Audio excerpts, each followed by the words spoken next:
Hello, everyone, and welcome to the Surprise Jab Podcast. I'm your host, Zach Ruger, surprising you with new topics every single week and jabbing you with your daily dose of UFC. And how's that for a little intro? All right, we're still working it out. I don't know what sounds I exactly want to use, but if anyone's been following the last few episodes, we did get a soundboard and we tested out live every single episode, which is always fun to do. And this is going to be a fun episode as we're going to be doing a full card recap of UFC Vegas 97, talking about what is next for the fighters. A lot of exciting stuff. As well, we're going to be recapping all the action currently that's taking place in week one of the NFL season for the 24-25 NFL season. That is, of course, the 49ers and Jets play tonight as I'm recording this.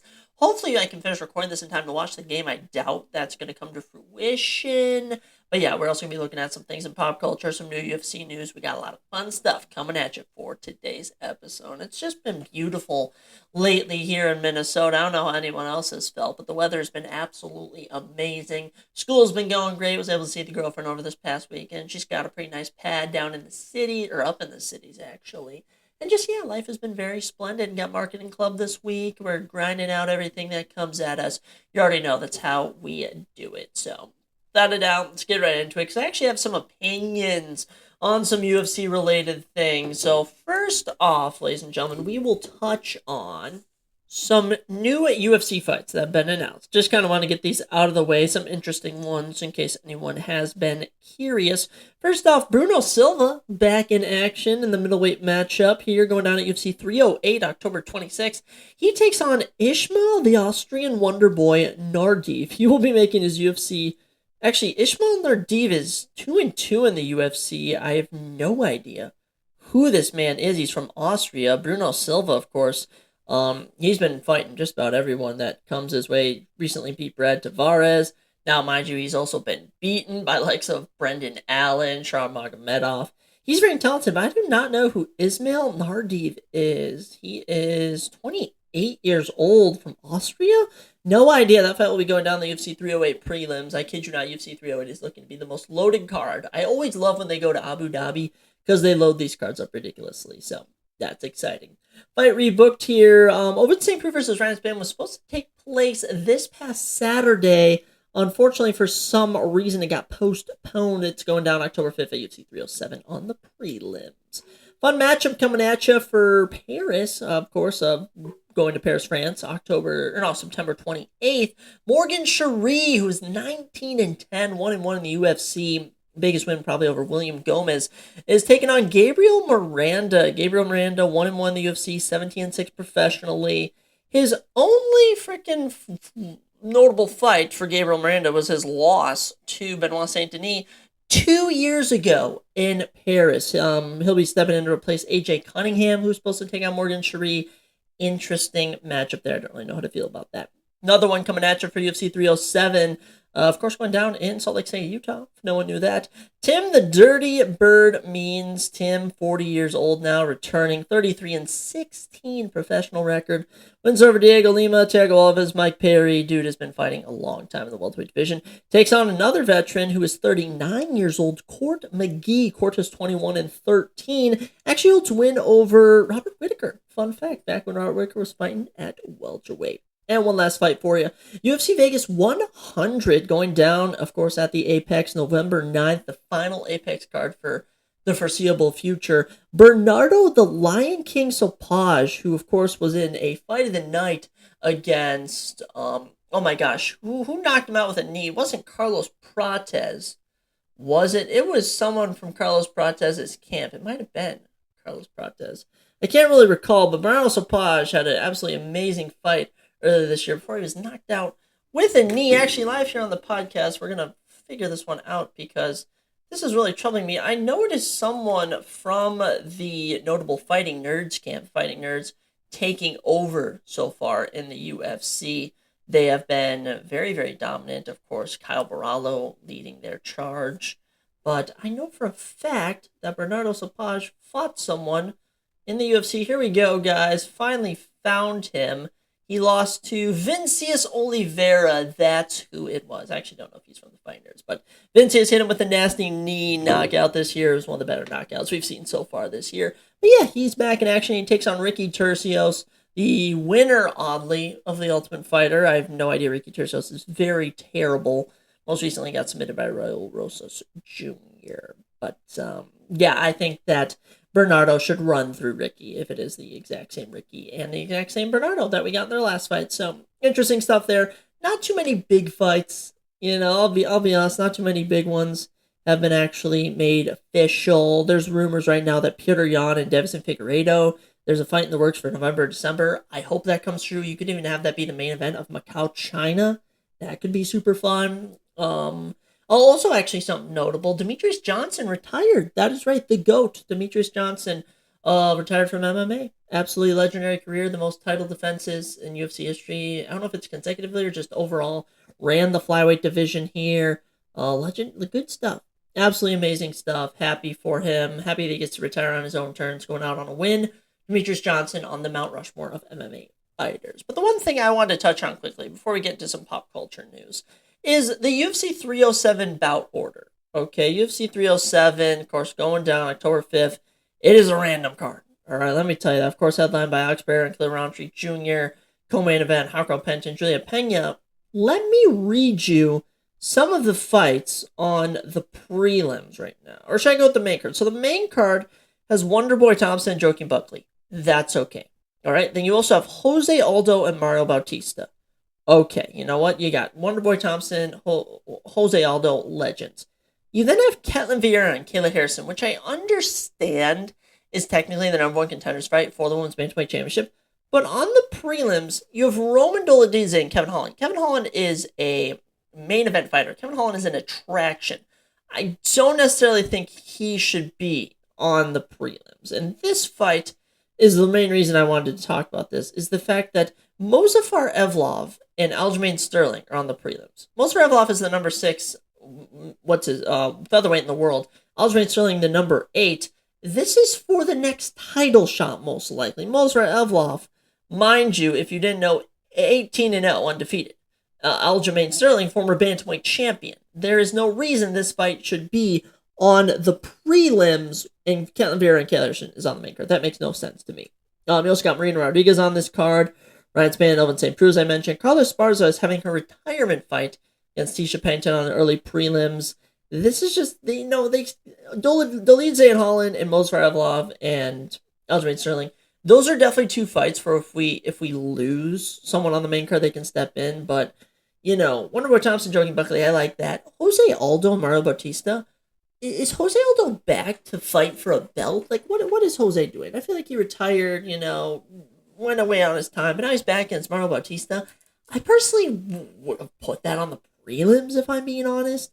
Kevin Holland is much more exciting, and Evloev and Sterling is just such a high-level fight, but hey, what are you going to do? That's just how the UFC matchmakers see this.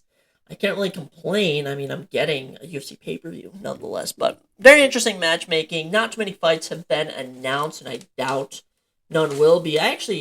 One quick little note before we talk about pop culture. I do find it interesting that we are now officially 2 months away from UFC 309, and we have no info on that card whatsoever. We have one fight announced that's of notoriety. That is the light heavyweight matchup between Nikita Krylov and the undefeated Azamat Murzakanov.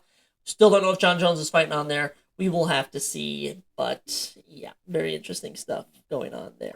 So yeah, let's get right into our little pop culture, a little talking about that top 10 new things in pop culture. Round of applause.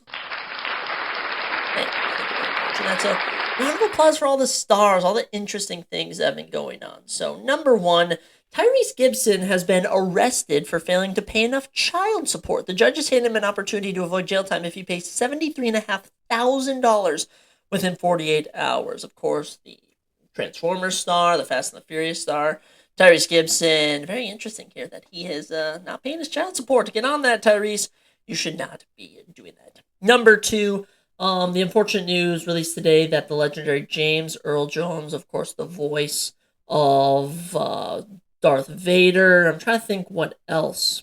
I'm trying to think who else James Earl has been. Because I know he's been a lot of people. He's been Darth Vader. I swore it was someone else. Maybe it is just Darth Vader. Oh, he's the voice behind Cinema's Greatest Villain. I thought it was villains plural, but yes.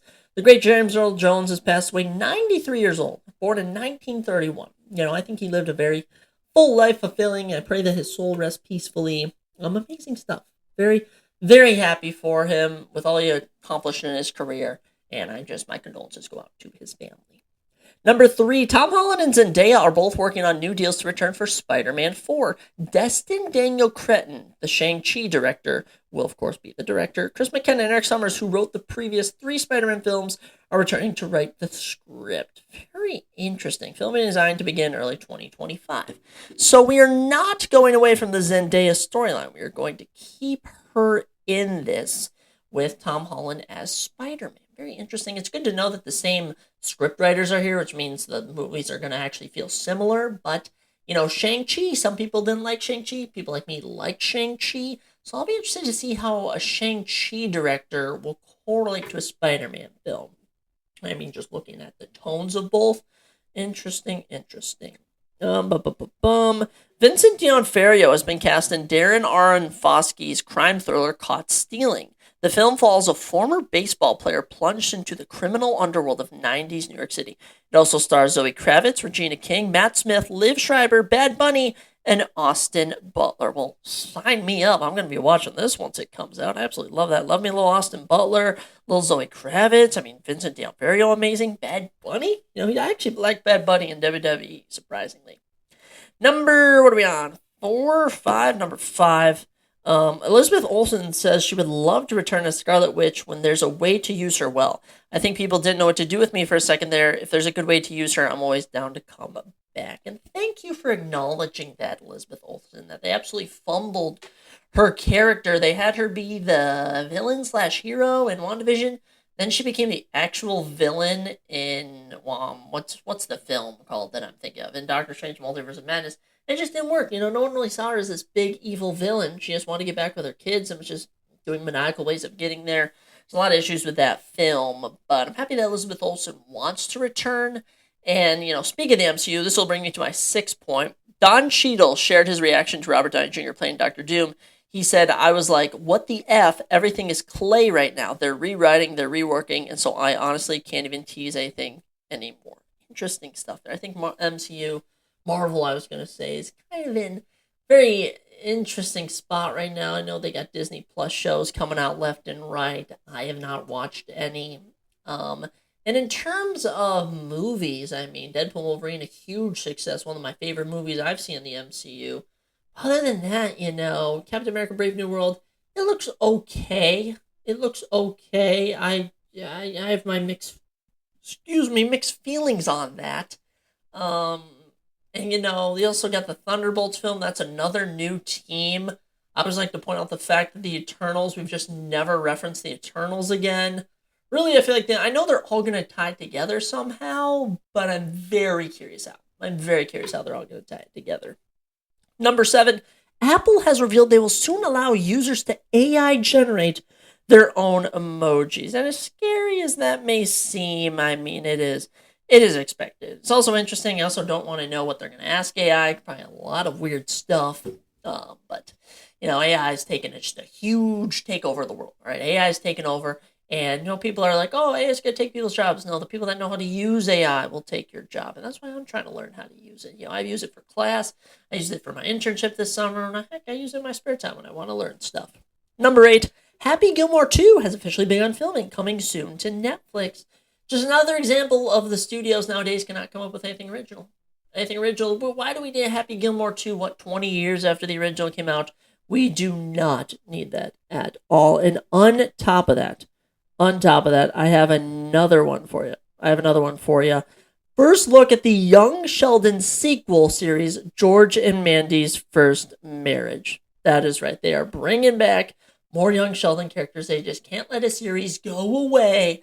The studios really need to come up with unique stuff. And think about Dune, for example. They were able to come up with Dune, which isn't an old idea, but it was kind of, irrelevant, and that worked perfectly fine. But then they're just doing sequels on top of sequels, and it's getting utterly ridiculous. So, I don't really know what to think about all that.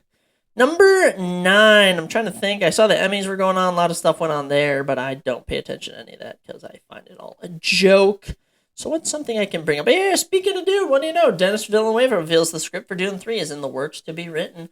And I have a lot of faith in Dennis Villanueva, amazing director. If no one's ever seen Sicario, please go see it. If no one's ever seen Prisoners, please go see it. He's absolutely fantastic. I think he wrote Prisoners, if I'm not mistaken.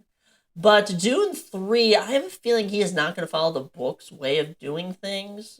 I feel like Dennis is going to stray from that, create this own thing, and make it something memorable to wrap up the trilogy. I'm here for it. Love me a little Doom. And number 10, what's the final thing I can touch on? A lot of stuff has come out here and here. How about this? Alien Romulus has officially passed $300 million worldwide as of yesterday, September 8th. The budget was $80 million. Still proof that the Alien films can make a ton of money for the studio. I haven't seen it. I'll probably watch it at home. But honestly, I watched all the other Alien films. They all kind of sucked. So we'll have to see what Romulus does. But hey, when you've made $220 million in profit, that means you probably cooked up a good movie, I should better phrase that as. So that's all your new news in pop culture. Let me know if you guys want to learn anything else about pop culture. I'm always happy to share. Oh, another point for you. Bonus number 11. Peacemaker Season 2 will release in the second half of 2025. Love me a little John Cena as Peacemaker. But with that, ladies and gentlemen, I'm just too excited to get into this. Recapping week 1 of the NFL, excluding the 49ers and Jets game. Go Debo, boo Aaron Rodgers. That's my opinion on it. So yeah, let's get into it. We've had 15 games so far, so we have 15 games to go through. We'll talk about some top fantasy performances, state of every team, and what predictions we got right and wrong. Let's get right on into it. And what's a good transition I can add? I'm trying to see. What's this do? And we're going to the NFL. Yeah, I'll learn how to use this soundboard. Let me tell you. All right, let's get right into it. I will save everyone the time of me going through all my fantasy teams, but I did want to say my best performance was in my 10-man random league and my family league.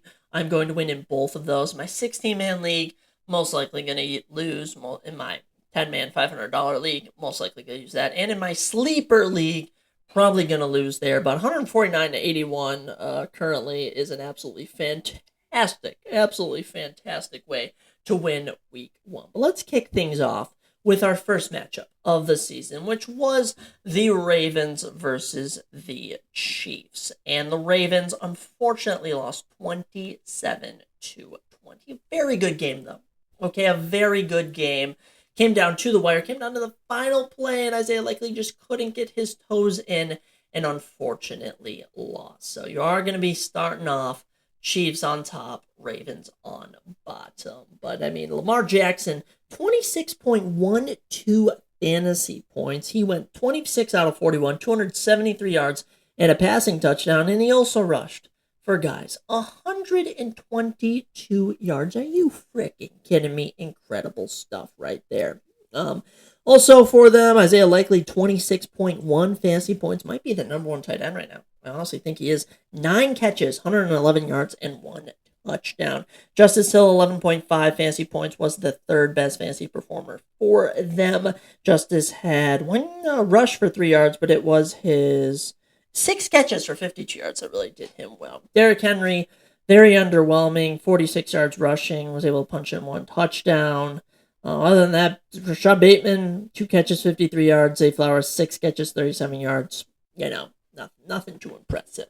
Now, I will say for the Chiefs, they look as good as they did last year. I mean, Xavier Worthy, 20.8 fantasy points. Rashee Rice, 17.3 fantasy points. Isaiah Pacheco, 15.8. Mahomes, 20 of 28, 291 yards, touchdown and a pick. Also rushed for 3 yards, if that matters. He looked good. All right, he looked like a guy who led a team to a Super Bowl. Pacheco, 15 rushes, 44 yards, a touchdown. The rookie Xavier Worthy was so impressive. He had this crazy 20-yard run for a touchdown. Just has the gas. He also caught 2 passes, one of which for a touchdown. Yeah, he's their top guy right now. But also have Rashee Rice, 7 catches, 103 yards. Travis Kelce, only 3 catches for 34 yards. I think both of these teams are going to be pretty good when it comes to this season. The Ravens are hungry to already get back at them in the playoffs or something. But, I mean, it's tough to see either of these teams losing in the foreseeable future. We'll see what happens next week. But as for now, Chiefs on top, 27 to 20, and the reigning Super Bowl champions get the season going with a W. We then headed Friday to a little matchup, and I finally got a correct game. You know what? I predicted the Ravens would win. I was incorrect there. I predicted the Eagles would win. I was correct. And 34-29, it was a barn burner game. Came down to the final play. Jordan Love did get hurt, which is unfortunate, but that didn't stop him from getting 17 fantasy points. Josh Jacobs had 12, but it was Jaden Reed with 33.1 who stole the show for my NFC divisional rival, my least favorite team in the league, the Packers. So Jaden Reed, great work there. Saquon Barkley, 34.2 fantasy points. Yeah, damn right. He's my starting running back in my 16-man league, and he's the best fantasy player as of right now. Saquon Barkley, very impressive. A.J. Brown, 22.9 fantasy points, and Jalen Hurts, 17.42. And I mean, this game was started off pretty dull first quarter, 6-0, just 2 field goals from the Packers. Then two touchdowns from both teams in the second quarter got it going. Third quarter, we saw 3 touchdowns, but it all came down to a Jake Elliott field goal to put them up ahead by 5 points with 27 seconds left, and that was that. Green Bay, 260 yards for Jordan Love, 2 touchdowns at pick. He is going to be out, though, for 3 to 4 weeks. Malik Willis stepping in for them. Josh Jacobs only 84 yards. It was Jaden Reed's 1 rush for 33 yards and a touchdown. He also had 4 catches, 138 yards and a touchdown. Christian Watson caught a touchdown. I could really care less. But, I mean, let's talk about the Eagles. Jalen Hurts, 278 yards, 2 touchdowns, 2 picks, though. That'll do a doozy for you. But it's Saquon. Where is he at? 2 catches, 23 yards for a touchdown. He also rushed 109 yards for 2 touchdowns. Yeah, he's the top running back in the league right now. Devontae Smith, 7 catches, 84 yards. A.J. Brown, 5 catches, 119 yards at touchdown. He was so good. Absolutely torching me in fantasy. Eagles, man, looking freaking nasty to start the season. They will keep their spot atop the NFC East. As for the Packers, as of right now, they're actually the worst team in the NFC North. Every NFC North team won, except the Packers. That's a good day in my book, if you ask me. And by the way, we're going to get to the Vikings. They're the number 1 team in the NFC North. You'll love to see it. After that, we got into Sunday football. And let's start off with a little Bills and Cardinals, which we predicted correctly. We had the Bills winning, and the Bills got it done. It wasn't easy. Let me tell you that it was not easy whatsoever. The game starts off, it's 10-0. All right, then it's 17-3. But then 3 unanswered touchdowns led to the Bills taking the lead. It was then back and forth before, with under 2 minutes, Tyler Bass hits a field goal to put them up 6, and the Bills get the win here, 34-28. You did actually see a 96-yard kickoff return from DJ Dallas, so very impressive stuff there, actually seeing a kickoff return. Josh Allen, 31.18 fantasy points, absolute monster. James Conner, we'll give him some props, 19.3 fantasy points there. Kyler Murray, 162 yards and a touchdown, rushed 5 times for 57 yards. You know, he looked like a guy who needed to get back in the rhythm after missing most of last season. James Conner, 50 yards rushing, got a touchdown in for you. Also had 3 catches for 33 yards. 6 catches and 47 yards for Dortch led the way for them. As for the rookie, Marvin Harrison Jr., 1 catch, 4 yards. Yeah, and everyone was drafting him high. Not me. Let's talk about the current best QB in the league, though. That's right, statistically. Josh Allen, 232 yards, 2 touchdowns. Also rushed 39 yards for 2 touchdowns. That's right, 4 touchdown day for Josh Allen. Very impressive. James Cook, 71 yards rushing. Shakir caught a touchdown. Keon Coleman was the top target guy, 4 catches, 51 yards. And Matt Collins, how about that? 2 catches, 25 yards, and 8 touchdowns. Dawson Knox, 1 catch, 23 yards. Dalton Kincaid, 1 catch, 11 yards. Clearly we don't like Dalton Kincaid. I thought he was going to be a top guy. I guess not. Unfortunate.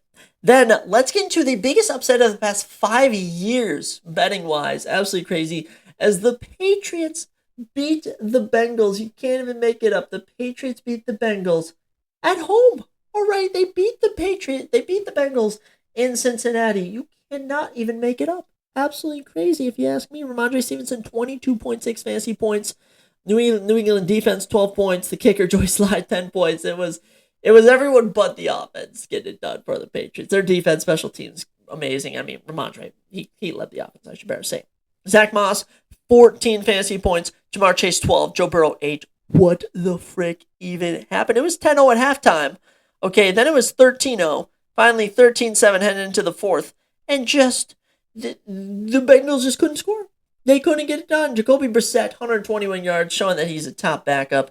25 rushes for 120 yards and a touchdown. Ramondre was an absolute staff. What is it? A spreadsheet stuffer, stat sheet stuffer, something stuffer. I know exactly the term I'm looking for, but can't really place it. Joe Burrow, 21 of 29 on completions. Not bad. Only 164 yards. Zach Moss, only 9 rushes, 44 yards, was able to punch in their only touchdown. Jamar Chase, 6 catches, 62 yards, was the only one doing stuff. The Bengals, they just couldn't do anything. And the Patriots defense doing an amazing job here. And this is a very lackadaisical look at, of course, week 1 for the NFL. We're going to be looking at yardage probably from now on. But I can only assume the Bengals did not get a lot of yardage. Did not predict this upset. Was not the game I was looking at. Props to the Patriots, though. You're getting the year started with the W. And as far as the NFC East goes, every team has won except the Jets. So we'll have to see what happens there. After that, my favorite win of the week, guys. Of course, if no one knows, I'm a Minnesota Vikings fan. If you've listened to the podcast, you know I'm from Minnesota. And my Vikings manhandled the Giants. And, I honestly would think they should, but this team was not expected to be good. And we won 28-6. We have not even given up a touchdown yet to start out the NFL season. That's pretty good if you ask me. Our defense, 21 fantasy points. Holy cow. Aaron Jones, 18 fantasy points. Jefferson, 15. Decent day all around. Wan'Dale Robinson, 11.8. Most for the Giants. Malik Neighbors, 11.6. That was that. First quarter, start off rough for the Vikings. I mean, Graham Gano hit a field goal. We fumbled. Our defense was looking good, but we couldn't get anything going. Then, under 4 minutes left, Aaron Jones punts a touchdown. Nice little run there. Then, second quarter, halfway through, Justin Jefferson touchdown pass. Doesn't get much better than that. Jalen Naylor would then sneak in a little touchdown to kick off third quarter. Graham Gano would kick in a big 50-yard field goal, and then Andrew Van Ginkel would get a 10-yard pick six. And fourth quarter, we just rounded it out dominantly. Got it done. Not much more you can ask for, guys. Sam Darnold, 208 yards, 2 touchdowns, 1 pick. 19 of 24. All right, he started the game 10 for 10 on completion. Sam Darnold was looking good. Aaron Jones, 14 rushes, 94 yards, and a touchdown. Love to see that. JJ, 4 catches, 15 yards, and a tutty. One downside. Jordan Addison got hurt. 3 catches, 35 yards. I really hope that he gets better. I mean, Josh Oliver looked good. Ty Chandler was doing what he needed to do. I'm happy with this team. I really am. Giants, I would be concerned. Your fans were booing you. All right, the Giants got booed out of the stadium. Daniel Jones, 22 for 42, 20 incompletions, only 186 yards through 2 picks. Singletary on 10 carries, only 37 yards. Malik Neighbors, 5 catches, 66 yards. Wan'Dale Robinson, 6 catches, 44 yards is the only real positive you can find. Giants not looking good. Already starting off the season with a minus 22-point differential. One of the worst yet so far in the NFL. And for a team that went out in the offseason, made some interesting plays, dealt Xavier McKinney, dealt Saquon Barkley, brought in Brian Burns, just did not look that good. So Vikings, 28 points for, 6 points against. We're starting off the season. Best team in the NFC North. Undefeated. There can only be 16 undefeated teams that kick off the season. Of course, unless you have a tie. And the Vikings are one of those 15 teams. Or one of those 16. We'll see after tonight. Giants, you're bottom of the NFC East. Bottom of the NFC East, atrocious. I don't know if they're going to win a game all year, but I'm happy for my Vikings. I absolutely love it. Then, for some reason on the podcast, we predicted the Titans, but on ESPN picks, I said the Bears were going to win. And son of a gun, the Titans should be worried because the Bears strung it together, and the Bears win 24-17. Tony Pollard, 18.4 fantasy points, the only good fantasy performer for the Titans. And it's clear they're giving Pollard the workload over Tajee Spears. As for the Bears defense, 26 points. Carlos Santos, 13 points. That's right. The Vikings defense, the Bears defense, the Cowboys defense, some of the best defenses you're going to see in the entire league. 26 fantasy points for the Bears. And don't get much better than that. I got a 43-yard pick six by Tyreek Stevenson. It was incredible. Game starts off 17-0. 17-0. How about that? Then Carlos Santos, right before halftime, sneaks one in. All right? 17-3, heading into the third quarter. Jonathan Owens, 21-yard return of a blocked punt. Good job, Bears defense. After that, Carlos Santos, 2 50-yard field goals, a pick six by the Bears. They win 24-17. That's right, 24 unanswered points. Impressive. I will say it flat out. I'm sorry, Bears. I will not pick against you. Okay, maybe not this upcoming week. We can play the Texans, but I will be more cautious. All right. Titans, very big L. Big L for the Titans. Will Levis, 127 yards, a touchdown, 2 picks. That's not going to do it. Tony Pollard, 82 yards and a touchdown. That'll do it. That's beautiful. 3 catches, 12 yards will help. But Calvin Ridley, 3 catches, 50 yards, the only one doing anything. DeAndre Hopkins, 1 catch, 8 yards. Will, you really got to get it going. And mind you, the Bears' offense sucked. The Bears' offense was atrocious. Caleb Williams, 14 of 29, 93 yards. Oh my goodness. And don't get me wrong, he didn't turn it over, but 93 yards? That's unheard of in the NFL. DeAndre Swift, 10 rushes, 30 yards. DJ Moore, 5 catches, 36 yards. Keenan Allen, 4 catches, 29 yards. Romo Jones had 1 catch for 11 yards, and I'm pretty sure he got hurt. Bears, your offense has really got to get it going if you're going to compete, but your defense is currently the best in the league. As for the Titans, guys, 17-0 to then lose 24-17. Something's got to get going there. Big miss on our part. Then my upset pick of the week, the Panthers over the Saints. Holy cow. That was a huge miss on my part because apparently the Panthers de-progressed from last year. I kid you not. The Panthers looked worse than last year. If you're a Saints fan, you currently now have the highest points total for the year, the biggest point differential. As of right now, the Saints are technically the best team in the league, beating a divisional opponent by 37 points, 47-10. Saints run through the Panthers. Bryce Young, 9.64 fantasy points, the highest score for their team. Derek Carr, 22.3 fantasy points. Alvin Kamara, 22 fantasy points. And, of course, the kicker, Rump, 22 fantasy points. Beautiful, beautiful, beautiful. Game starts off first quarter, 17-0. Okay? Then 20-0. Then 23-0. Then 32-0. Holy cow, thank God Eddie Pinheiro was able to kick a field goal right before halftime. Setting it in 30-3. Alvin Kamara would then make it 37. Finally, Bryce Young would run in a touchdown in the third quarter. Then 10 more points added, including a Jamal Williams touchdown, 14-yarder. Great work by him. 47-10. Amazing work there. Bryce Young, 13 of 30, 161 yards, 2 picks. The difference I noticed week 1 between good QBs and bad QBs was insane, if you ask me. You were either hot or you were cold, and Bryce Young was very cold. Miles Sanders, 5 rushes, 22 yards. Chuba Hubbard, 6 rushes, 14 yards. Bryce Young, the only one that could even get a score in. Xavier Leggett, 4 catches, 35 yards. I think Xavier Leggett, working with what he can be good, but he doesn't have much to work with. Deontay Johnson, 2 catches for 19 yards. Adam Thielen led the way with 49 yards and 3 catches. Just not going to get it done. Derek Carr, 200 yards, only 4 incompletions, 3 touchdowns. How about that? Alvin Kamara, 83 yards and a touchdown. Jamal Williams, 38 yards and a touchdown. Rashid Shaheed, 3 catches, 73 yards and a touchdown. He was an absolute dime today, including a 60-yarder touchdown. Foster Moreau, 43 catches, 43 yards, not catches, and a touchdown. And Juwan Johnson, how about that? A little tight end you. How about that? Good work to them. Chris Olave, only 2 catches, 11 yards. I always love to see it when the stars are shining. Good job, Rashid Shaheed. I'll always root for you, even if you're not on my fantasy team. And the Saints, man, starting off the year with a bang. After that, another matchup we missed on, and Seth, I am completely sorry. I should have never bet against them. The Steelers beat the Falcons 18-10. Oh my goodness. And Chris Boswell, 26 points. You may be asking yourself, oh, Zach, who got the touchdowns for the Steelers? Yeah, how about 6 field goals kicked by Chris Boswell? He's a workhorse out there. George Pickens, 13.5 fantasy points. He was finding ways to make it work. Pittsburgh D, 13 points. One of the top defenses in the league. Bijan, 16 fantasy points. Kyle Pitts, 11.6. Ray McLeod, 9.2. And I mean, Young Hoku got the game going with a field goal. Not too bad. Chris Boswell would answer with a 57-yarder. He'd then hit one to kick off the second quarter, 51-yarder. Kyle Pitts would catch a touchdown pass from Kirk Cousins with 30 seconds left, and then the Steelers would somehow make it down the field in 30 seconds to set up a 44-yarder from Chris Boswell. Then 2 more field goals for the third quarter from Chris Boswell. 1 more field goal to make it a 8-point lead, and the Falcons just couldn't do anything. It was crazy. Justin Fields started 17 of 23, 156 yards. Ran 14 times for 57 yards. Not bad.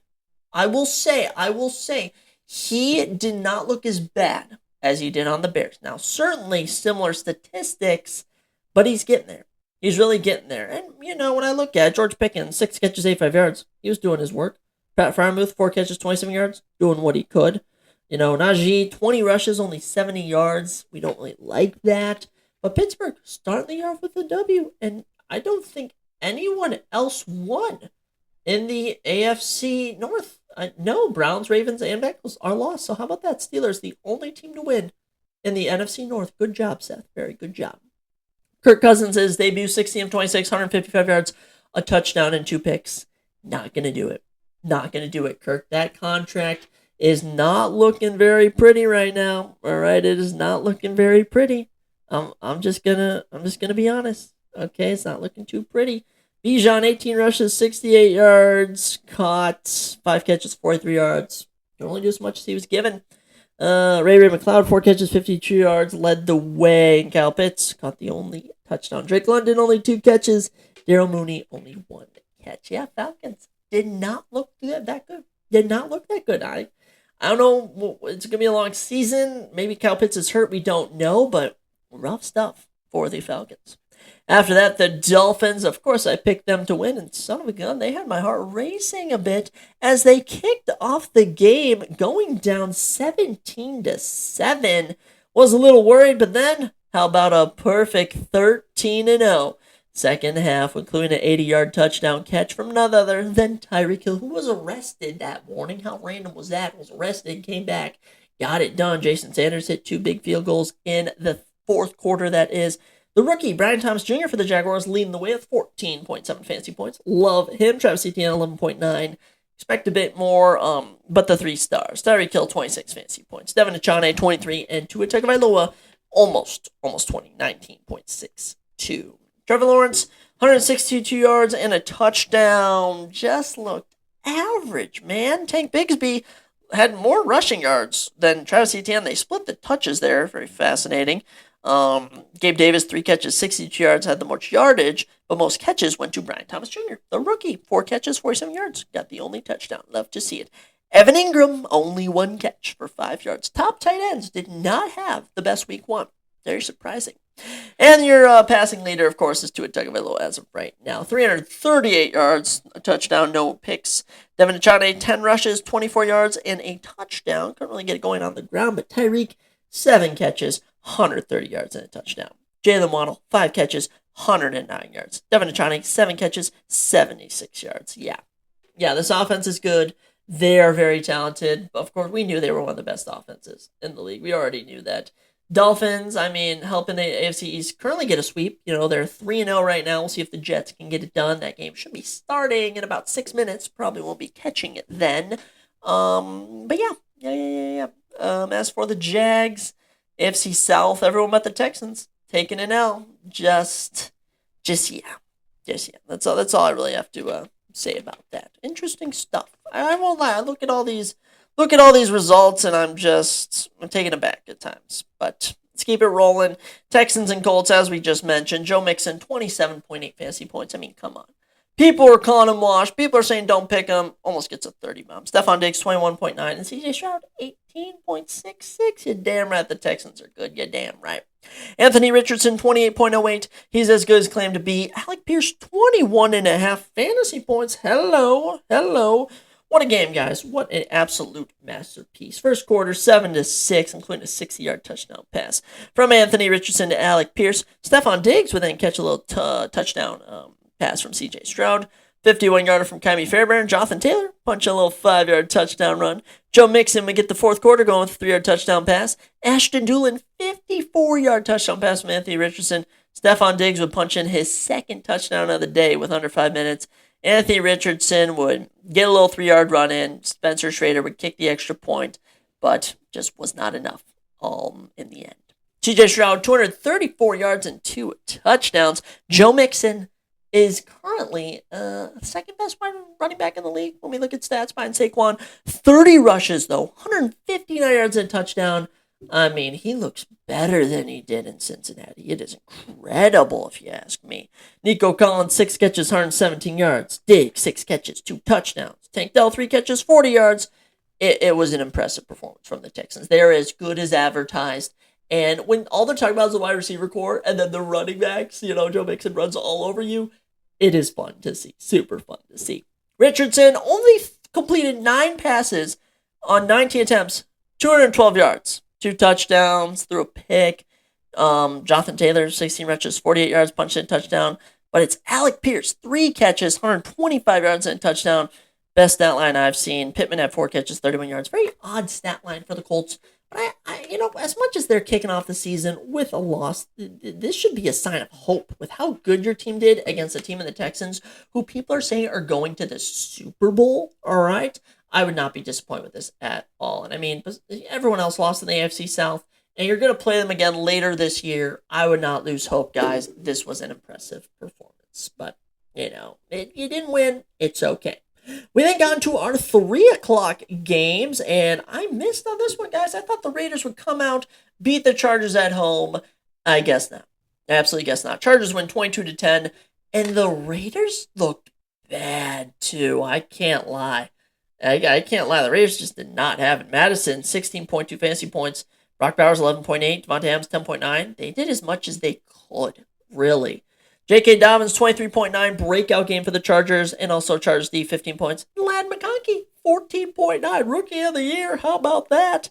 Ladd McConkey caught a touchdown in the fourth quarter. Love to see that. J.K. Dobbins had an amazing 12-yard touchdown run. But Masson, punched in a touchdown in the first quarter, and that was that. That was all the Raiders did all game. Gardner, 257 yards, touchdown and pick. Seems like a typical Gardner line. Zamir White, 13 rushes, 44 yards. It's not going to be enough. Never will be enough. Jacoby Myers, Devontae, Brock Bowers, doing all they could on offense, but just the Chargers defense looked very good in this game. Very good.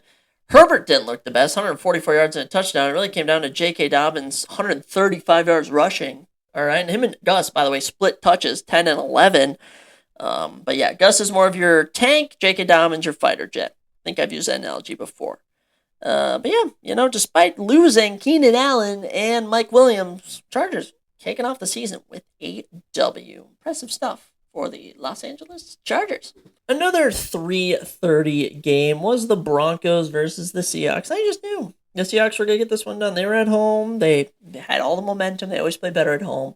Kenneth Walker, 19.9 fantasy points. Amazing. Geo Smith, 17.84. Decent. Tyler Lockett, 13.7. Very surprising. Leading the day, D-Vel for the Broncos, 11.9. Other than that, not much. Not much at all. The Broncos actually got a safety in the second quarter. Other than that, not a single touchdown except a Bo Nix run with 2 minutes remaining. Yeah, Bo Nix, 138 yards, 2 picks. Did not look good. Rookie QB's not having the best day. McLaughlin, 10 rushes, 27 yards. Javonte Williams, 8 rushes, 23 yards. Not a lot. I mean, Cortland Sutton, 4 catches, 30 yards. Just Broncos did not look good. The Broncos just did not look like a good team. Seahawks, Kenneth Walker, 20 rushes, 103 yards, and a touchdown. Impressive. Jackson Smith and Jigba, 2 catches, 19 yards. DK Metcalf, 3 catches, 29 yards. Very underwhelming. Lockett was the main guy, 6 catches, 77 yards. Run-of-the-mill win. Run-of-the-mill win here, Seahawks.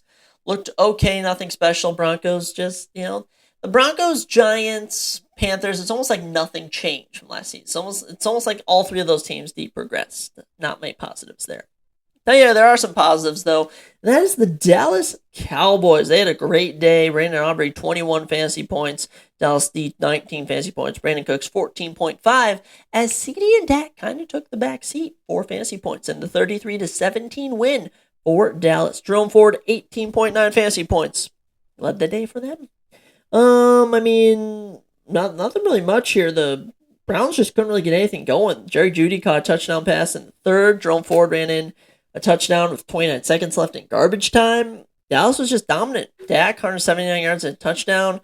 Ezekiel Elliott rushed 10 times for 40 yards. That was that. Dowdle, 8 rushes, 26 yards. CD, 5 catches, 61 yards. Brandon Cooks, 4 catches, 4 yards and a touchdown. Really just came down to Brandon Aubrey just hitting 4 field goals. Did we need to do? Deshaun Watson, 169 yards. Touchdown, 2 picks. Looked terrible as ever. Jerome Ford, 44 rushes. A touchdown was okay. Just, pretty bland. Pretty bland 3:30 games, if I'm being honest. The big highlight of the 3:30 games was the Commanders versus the Buccaneers, just with how good a lot of the players looked in this. Buccaneers win 37-20. Jaden Daniels, 28.16 points for the rookie. Incredible. 17.9 for Brian Robinson Jr. Baker Mayfield, 29.66 fantasy points. That's right. He's the second best QB fantasy-wise right now. Incredible. Mike Evans and Chris Godwin, 23 and 22 fantasy points. It's like they went nowhere. incredible stuff from both of them. Jaden Daniels, 184 yards, 88 yards rushing for 2 touchdowns. Very surprising. Brandon Robinson Jr. had a 12 rush game for 1 touchdown. Austin Eckler, 4 catches, 52 yards, led the day. Scary Terry, only 2 catches for 17 yards. Buccaneers, Baker Mayfield, 289 yards, 4 touchdowns. That's right. Rashad White, 15 catches, 31 yards. Couldn't really get it going. Did have 6 catches for 75 yards, but it was kind of held in check. Mike Evans, 5 catches, 61 yards for 2 tutties. Godwin, 8 catches, 83 yards for a touchdown. Looking good. Buggy Irving ended up having the most rushing yards at 62 for the rookie. Bucks looking pretty good compared to all the other teams in their division. Them and the Saints really shone. The Commanders are better than last year. I will give you that. Commanders are better than last year. Let's just hope Jaden Daniels doesn't get hurt. That would really kill the momentum. And then the final game for this week, we correctly predicted this one. The Lions beat the Rams in an overtime game. We already got overtime. Exciting stuff. Cooper Kupp, 32 fantasy points. Wow, unprecedented amount. Stafford, 14. Kyron Williams, 14. It was actually Jameson Williams who led the Lions with 24 fantasy points. Jahmyr Gibbs had 17. David Montgomery, 16. And, man, this was close, back and forth. Heading into halftime, it was 10-3 for the Lions. Then it suddenly became 10-17. Then it was 10-13. Then it was 20-20. We go to overtime. Lions opening drive. Dave Montgomery punches in a touchdown. Stafford threw 49 attempts, completed 34 of them, 317 yards, touchdown, and a pick. Kyrie had 50 yards rushing for a touchdown. Cooper Kupp, 14 catches, 110 yards, and a touchdown. Puka Nacua, 4 catches, 35 yards, and got injured. Hate to see it. Detroit, Goff, 217 yards, touchdown, and a pick. David Montgomery, more rushes than Jahmyr, 91 yards for a touchdown. Jahmyr, 40 yards rushing for a touchdown. Jameson Williams, 121 yards receiving, 5 catches, 1 touchdown.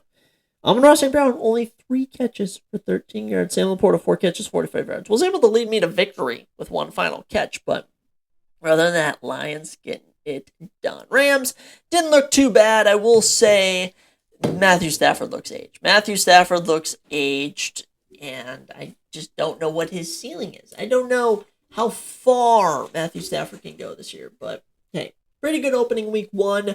I'm here for it all season. We're going to be recapping the games, looking at them. It's going to be a fun year. It's going to be a very fun year. That is your NFL week 1 recap. Talking about some fantasy points and stuff there.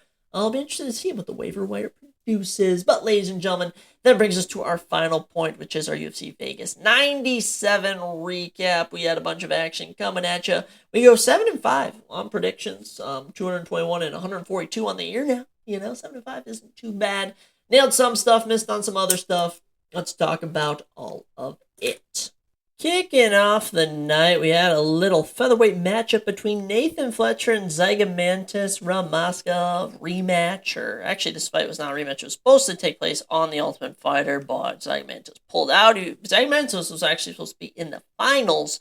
Instead, he wound up fighting Nathan Fletcher. And Nathan Fletcher leaned on the grappling in this one and actually got a round 2 arm triangle. Nathan Fletcher's 7th career submission. Good win for Nathan Fletcher. Nathan Fletcher now on a 3-fight win streak. And round 1, name of the game, 3 of 4 on takedowns, 2.5 minutes of control time. And don't get me wrong, Zygomantis, he threw up a submission attempt. He reversed 2 of the takedowns, but round 2 came around and Nathan kept getting it, got him down, submitted him within the first minute and 15 seconds. So, Nathan, welcome to the UFC. He improves to 9-1. Zygomantis falls to 9-3. I don't know if they're going to give him another opportunity. But Nathan Fletcher, featherweight division will have you. You're young. You're 26 years old. Zygomantis is 27. He's from Lithuania. They might keep both of these guys. Nathan Fletcher is definitely going to say. But how about that? 3 Ultimate Fighter fights from this past season. All of them have ended within the first 2 rounds. We love to see that. After this matchup, we head to the men's middleweight division as Andre Petroski took on Dylan Budka. And there was a reason Andre was a minus 280 favorite as he gets it done. 3 of 5 on takedowns, 9 minutes, 20 seconds control time, 23 significant strikes to 17. 78 total strikes to 23. Andre dominates. And don't get me wrong, Dylan Budka looked better on the feet. He only had 17 significant strikes. He looked better on the feet. He had no takedown defense. Absolutely no takedown defense. Round 1, 1 of 1 takedown attempts. Round 2, 1 of 2. Round 3, 1 of 2. It just didn't take much for Andre Petroski to take down Dylan Budka. And we already know that Andre Petroski is excellent at takedown, excellent at grappling. Okay, so Andre getting it done. A little 2-fight win streak for him now. And by the way, 2 fights now in 2024 that he's won. Combined 22 minutes of control time. He's fought 30 minutes. That's absolutely crazy to me. He is now 7-2 in the UFC, 2-1 in 2024 so far. Good stuff for him. Dylan Budka falls to 7-4, 0-2 in the UFC. I doubt he's coming back. I really doubt they give Dylan Budka another chance. I would like to see Andre Petroski against another grappler of some kind. I mean, he's already fought Gerald Mearshart. Gosh, I'm trying to think of someone who comes to mind. Who's fought recently? This is always fun.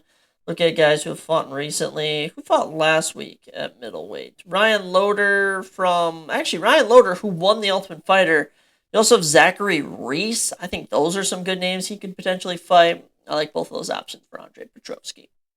After that, we head to the women's strawweight division as Jacqueline Amorim. I correctly predicted she would get it done. Minus 350 favorite as we went to 2-1 on predictions. And she got a 3-minute and 28-second armbar of Vanessa Demopoulos. How about that? Jacqueline Amorim getting her 9th career finish, 7th career submission. How about that? Jacqueline Amorim now 3-1 in the UFC, 3-fight winning streak, all of them by finish. Back-to-back arm bars now in round 1 in 2024. Do I want to throw her immediately to the women's strawweight rankings? I just might wanna. I mean, when you're just winning like that, especially in the women's divisions where it's easy to stand out, there you go. Vanessa, not the prettiest sight now. She's now 11-6. UFC run has her sitting at 5-3. Might bring her back. Nothing too impressive. She's kind of sneaked out with back-to-back close decisions where it could have gone either way. But Jacqueline Amorim, good work. Good work, Jacqueline. If I could pair you with someone in the women's strawweight division, I would say Karolina Kowalski. I think Karolina Kowalski would be a great matchup for you to test you with the rankings. And I mean, when you're doing this good, you know, nine finishes now for Jacqueline Amorim in 9 career fights, 100% finish rate. There's gonna be a little bit of excitement behind her. So Jacqueline Amorim, Karolina Kowalski, let's do that. As for Vanessa Demopoulos, the unranked women's strawweight pool. That's where she can find opponents.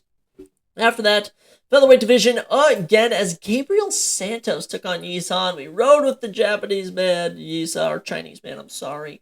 And sadly, Gabriel Santos just brought the thunder, brought the fire, including round 1, 46 significant strikes in 23, and dropped him with a nasty front kick. Oh my goodness. The fact Yisa ate this and came back, and the next 2 rounds, I mean, even round 3, Gabriel Santos completely abandoned all the striking from round 1. 1 of 1 takedowns, 4 minutes control time. Yisa just would not go away, all right? And Gabriel would be hitting him with big punches, and Yisa would be slapping his chest, slapping his face, and going, come on, keep bringing it. And you just had to hit him with a little round of applause, man. Round of applause. I mean, Yisa he had it. He had it, except he just didn't have, all the all-around game plan here. Gabriel Santos getting it done. 76 significant strikes, 41, 110 total strikes to 96. 2 of 2 on takedowns, 6.5 minutes of control time. 1-2 now in the UFC, snapping a little 2-fight losing streak. By the way, his losses, Leroy Murphy, David Onama, 2 absolute killers. Gabriel Santos, welcome to the featherweight division. Yisa, yeah, I don't know what to do with Yisa. I don't know what to do with him, and we tried to get a little risky here with the picks. He was a plus 190 underdog. Didn't really do much, but I don't think we should disclude him. I think Yisa can come back. We can give him another attempt at featherweight. How about him versus Zygomantis from Moscow? There's an option we could do. We're about to mention another guy in a second at featherweight who Gabriel Santos could potentially fight. Entertaining fight. Not fight of the night, but a fight where you watch it and you weren't disappointed. Next fight, I don't want to say I was disappointed here. I think that's just an incorrect statement. Andre Lima takes on Felipe Dos Santos, but it was almost just didn't make sense. Felipe Dos Santos fights out of Shoot Box de Lima, the same gym as Charles Oliveira. Okay?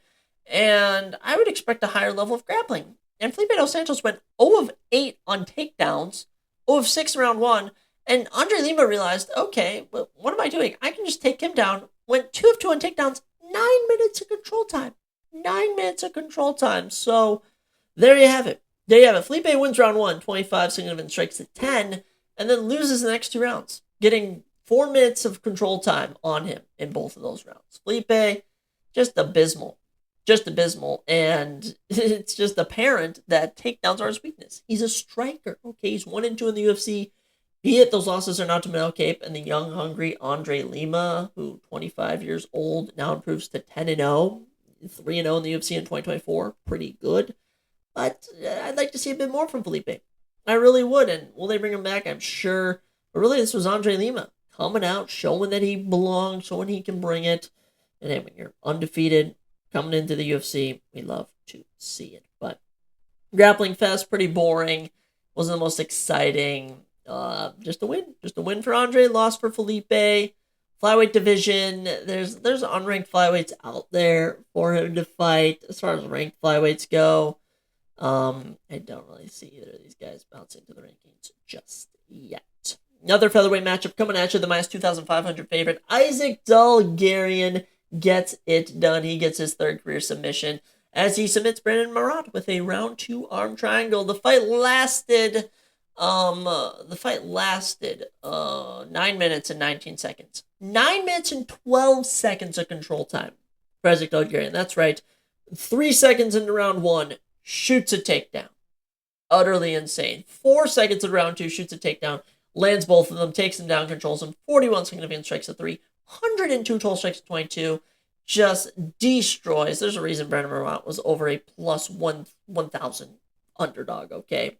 Dalgarian, 2-1 in the UFC, 7-1 professionally. Good win here. He now has... Does he have a 100% finish rate? I think he does, yeah, 100% finish rate for Isaac the Midwest to Choppa Dalgarian. Brandon Marat, 0-2 in the UFC.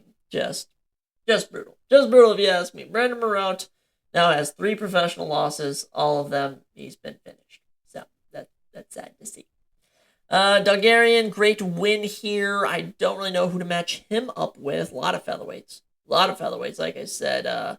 Kyle Nelson, we're going to mention him in a second. He lost. You can maybe have him fight Dalgarian versus Ultimate Fighter, Nathan Fletcher, Gabriel Santos, Esau. There's just so many unranked featherweights Isaac Dalgarian can match up with. He is still young. Okay, the Dalgarian only 28 years old from Kansas. So, Dalgarian, great win, giving you your props. There you have it. With that, we got into our final prelim of the night, and Chris Padilla took on Rong Zhu, and I thought Chris was going to get submission, but guess what? Chris decided to bring the fists and elbows of fury and gets a round 2 TKO via doctor's stoppage. He literally popped Rong Zhu's eye out just about. I mean, a nasty elbow cut. Chris Padilla, welcome to the UFC, a plus 205 underdog, 28 years old, getting his 8th career knockout, 13th career finish, and 15 career wins. 2-0 now in the UFC in 2024. Amazing work, Chris. Amazing work. Lightweight division, we'll take you. We will so take you. Rong Zhu, this does snap a little 3-fight winning streak for him, and this is the first time he's ever been TKO'd in his career. 68 significant strikes to 49. It was competitive. It was back and forth, but Chris Padilla just had the better game plan. Got it done. The better power. I should better phrase that as. The man I'm about to mention in a second is who I think he should fight next. That is Yanal Ashmaz, who beat Trevor Peek. Yanal Ashmaz landing 9 of 18 takedowns on Trevor Peek. 50%, 8.5 minutes of control time. Just another fight where Trevor Peek is entertaining. He's swinging, he's fighting, but he's just too wild. Trevor Peek is too wild for the UFC. He doesn't have good takedown defense. Sadly, lost here. Yanal Ashmaz getting the win. 8-1 now professionally, 2-1 in the UFC. Trevor Peek going from 8-0 undefeated, now 1-3 in his last 4. 0-2 now in the UFC in 2024. It's unfortunate to see. But yeah, Yanal Ashmaz will match up perfectly with Chris Padilla, and I think Rong Zhu and Trevor Peek would also match up well. I like when you just got people in the same division who match up so well. Yanal representing Israel, Chris Padilla representing the mean streets of California. And how about that, Chris? Now on a 8-fight win streak now for Chris Padilla. Happy to see it. But yeah, Yanal Ashmaz, impressive win. Did what he needed to do, and every Trevor Peek fight is entertaining. Some win fight of the night, some don't. It's just gotten to a point where I'm like, Trevor, come on, just got taken down 9 times, and just each one it was just, oh my gosh, again you got taken down, ridiculous. With that, we got into our first ranked fight of the night, as currently, before these rankings change soon, the number 11th ranked Matt Schnell took on the number 15th ranked Cody Durden, and oddly enough, Cody Durden had just lost to the number 13th ranked Bruno Silva, TKO'd in round 2, taking this fight on 4 days' notice. Cody Durden had really nothing to lose, all to gain here, and he gained it all by getting a round 2 guillotine choke and a $50K performance of the night bonus. Cody Durden, 6 career submission, 12 career finish, and 17 career wins, snapping a little 2-fight losing streak. Good win. Good win, Cody. And this should have won fight of the night. Round 1, one of the most entertaining rounds of the entire year. Okay, this was so entertaining. And Matt Schnell going out the only way Matt Schnell knows how. On his shield, he will end his UFC tenure on a 3-fight losing streak, finish 3 times in round 2, and just a legend. Just a legend. Matt Schnell does retire after this, so Matt Schnell will probably be removed from the rankings. Cody Durden, I don't really know how they're going to do this, because Bruno Silva just beat him. So maybe you remove Matt Schnell, Tagir Lembekoff goes up to 11, Bruno Silva to 12, Cody Durden to 13, Oscar 5 to 14, and you rank maybe Andre Lima? I don't really know, but good win for Cody Durden. This was at bantamweight, but essentially a flyweight matchup. Shame that Matt Schnell had to go, but I mean, just produced all of his fights in the UFC, pretty entertaining. He was either getting a good finish, I mean, that comeback against Sumadarji 2 years ago, incredible, or he was getting crazily knocked out. I mean, look at Steve Ercik, got a title shot off of him. Cody Durden just did what he needed to do. Entertaining stuff. I would like to see Cody Durden matched up with maybe Tim Elliott, Tagir Lembekoff next. Actually, I think Cody Durden just lost to Tagir Lembekoff, so we'll have to see. It's very interesting what you do here when you have a guy who beat someone ranked above 2 guys that all beat him. It's an interesting scenario. Great career, Matt. Cody, we'll see what's next for you. After that, our second performance of the night bonus, as Steve Garcia steps in on short notice. He was supposed to be going on a fishing trip. Instead, he steps on short notice with all to gain, taking on Kyle Nelson, and TKOs him in round 1. I can't believe I predicted it. It's happened before, and he actually did it again. Steve Garcia, 14 career KOs and 17 wins, now on a 5-fight winning streak. All of them finishes, 3 in round 1. If we remove his loss to Mahashat in June of 2022, he is 6-1 in the UFC with all knockouts. Incredible Steve Garcia, and he's just been getting better and better and better. 2-0 now in 2024. Both of them performance of the night, round 1 knockouts. Wow, in July and September. Love to see it, Steve. Kyle, tough loss, snapshot, a little 3-fight win streak, 4-fight unbeaten streak. I wish you nothing but the best, Kyle. I truly do. But I will say, up here now, 6 career losses. You've been finished in 5 of them. So not the prettiest if you ask me. Steve Garcia, massive win here. It's hard to deny him a ranked opponent. And there's one name everyone's been mentioning. He's ranked number 15th, Edson Barbosa. I think that is a perfect fight for Garcia. That'll be a striking matchup. It's a great test to see if he can hang with ranked opponents. Edson Barbosa, Steve Garcia Jr. make that fight. Kyle Nelson, how much you just do Calvin Kattar versus Kyle Nelson again? No shame in not doing that. It was already booked, fell apart. Let's make it. Co-main event. Okay, co-main event came around. Yeah, the number 6 ranked Jessica Andrade taking on the number 8 ranked Natalia Silva in the women's flyweight division. And Natalia Silva, I freaking knew she could get it done. She makes her win streak now 12 fights. She's perfect in the UFC. As she wins by unanimous decision. Fight of the night 2, winning every round over Jessica Andrade. And by the way, getting better every round. 33-24 significant strikes round 1. 37-11 significant strikes round 2. 47 significant strikes to 15 in round number 3. 117 significant strikes to 50. I mean, she just, besides being held in the fence for 2 minutes and 11 seconds throughout the whole fight, Natalia Silva was on her A game and just dominated Jessica Andrade. And we've seen with Jessica Andrade, you have to be good to get past her. All right? You have to be really good to get past her. Let's look at the people who got past her last year. Erin Blanchfield, fought Manfiora for a title shot. Yan Chaonin got a title shot off that win. Tatiana Suarez gonna get a title shot off that win. Beat Mackenzie Dern, beat Miranda Rodriguez, and now she's beating Natalia Silva, who I was seeing MMA Theory post this on Instagram, great MMA page, go check him out, that the loser of Alexa Grasso and Valentina Shevchenko should take on Natalia Silva. I completely agree, whether it's Alexa Grasso, whether it's Valentina Shevchenko, that's a perfect matchup because Manfiora has a title shot coming. Erin Blanchfield's taking on Rosa Mayunez, and I don't really want to make her fight Macy Barber. That just feels unfair, if you ask me. So, Natalia Silva getting it done in impressive fashion, might I add. She'll be ranked number 6, maybe even number 5, come Tuesday. And as far as the women's pound-for-pound rankings goes, Jessica Andrade was ranked number 11th. I think you got to rank Natalia Silva on the women's pound-for-pound. Incredible stuff there. Officially 6-0 in the UFC, her first fight of the night. Good work. Very happy for her. We then got to the main event, guys. We'll wrap it all up right here. The main event, Sean Brady was taking on Gilbert Burns. Gilbert Burns was ranked number 6 in the world. Sean Brady was ranked 8th. And how about a shutout? A freaking shutout. Sean Brady by decision. We called it. Holy cow. Just dominated. Just dominated Gilbert Burns. Anywhere this fight went, it was Sean Brady's world. And out of the 5 rounds, Gilbert Burns only had double-digit significant strikes in round 3. Other than that, he'll do 6 in round 1, 8 in round 2, 7 in round 4, and 9 in round 5.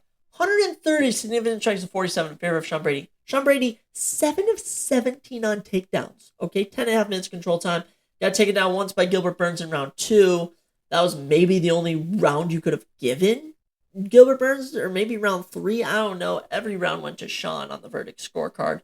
All the judges saw the same domination from Sean Brady. This was a passing of the torch almost, a changing of the guard.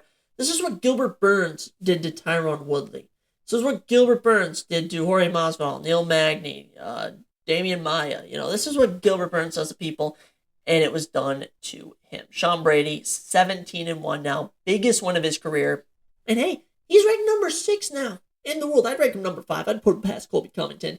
And welterweight is at the craziest spot it's ever been. You have Michael Morales, undefeated in the top 15. You have Joaquin Buckley, one of the biggest highlight reels. He's fighting a top 10 guy. Ian Michelle Gary, undefeated in the top 7.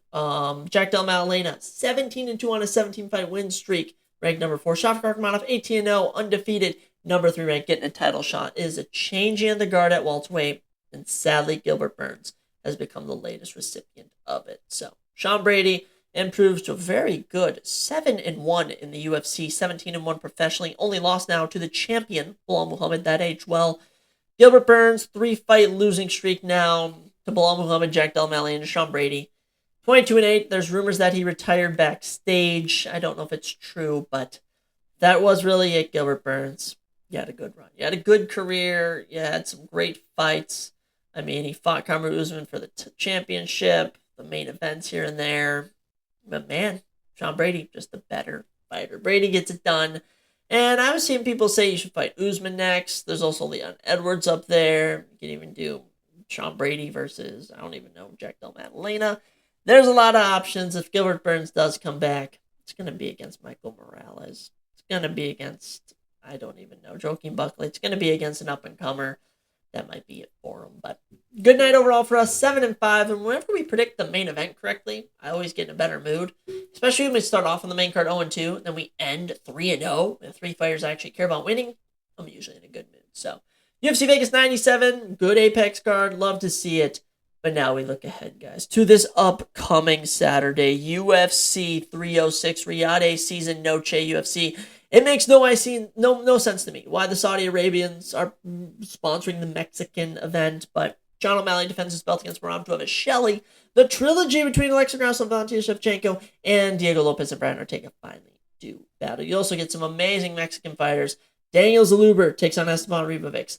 The 16-2 Ronaldo Rodriguez looks to improve his win streak over Ode Osborne. Irene Aldana and Norma Dumont fight for a top 5 spot at women's bantamweight. Manuel Torres and Ignacio Mohamed, 2 of the best unranked lightweights on the planet. They go to battle. Yasmin Yergai, one of the most entertaining women's strawweights on the planet. Joshua Van steps in at short notice at flyweight. And Raul Rosas Jr., the 19-year-old fighter, will get us all kicked off. I'm excited for it. Going to be a good time, and make sure to tune in Friday when it should be released. Thursday we're recording for a special guest UFC preview episode, one of the first times ever that we've done this. But yeah, thank you so much for joining for me, guys. Let me know who you guys have in fantasy football, who your week 2 predictions are. We actually are doing an eliminator challenge. I picked the Cowboys as my eliminator.